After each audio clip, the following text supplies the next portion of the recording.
Seseryosohin raw ng Armed Forces of the Philippines ang ibinunyag ni Senator Amy Marcos patungkol sa umano'y hypersonic missiles ng China na nakaumang sa Pilipinas. Sabi ng AFP, nakahanda silang makipagtulungan sa senadora para maberipika ang naturang impormasyon. Narito ang aking report. Nakatakdang tukuyin ng Armed Forces of the Philippines sa AFP ang impormasyon kaugnay sa inihayag ni Senator Amy Marcos hinggil sa umano'y planong paggamit ng China ng hypersonic missiles sa 25 lugar sa Pilipinas kaugnay ng issue sa Enhanced Defense Cooperation Agreement o EDCA sites at West Philippine Sea.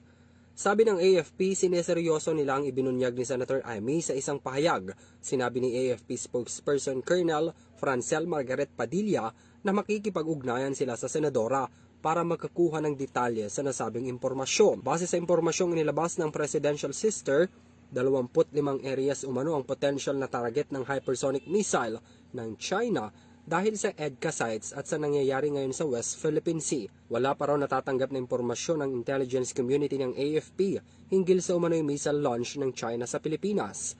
Sa isang video na uploaded sa social media account ng senadora, sinabi nito na kumampi na raw ang Pilipinas sa itinuturing na kalaban ng China sa pamamagitan ng pagbibigay ng 17 base militar sa Estados Unidos.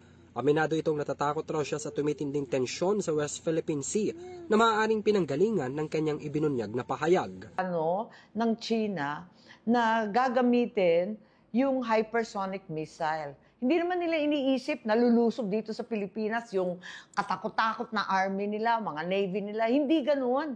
Ang plano, air. At ang plano yung hypersonic missile at nakatakda na yung 25 na target nila. Kitang-kita na. Ang sabi ng US, hindi daw nila kaya labanan yung hypersonic missile. Dahil dito, makikipagtulungan raw aniya si Padilla kay Marcos para makakuha ng mga impormasyon at gumawa ng mga hakbang upang matiyak ang seguridad ng bansa. Ang hypersonic missile ay 5 beses na mas mabilis sa speed of sound kaya mahirap o imposible raw itong maharang ng ibang air defense system. Samantala, inihayag naman ni AFP Chief of Staff General Romeo Bronner Jr. na nakahanda ang AFP na lumaban sa sinumang nais sumakop sa ating teritoryo. Para sa EuroTV News, ako si Henry V. Nicolas sumasaludo sa bawat Pilipino.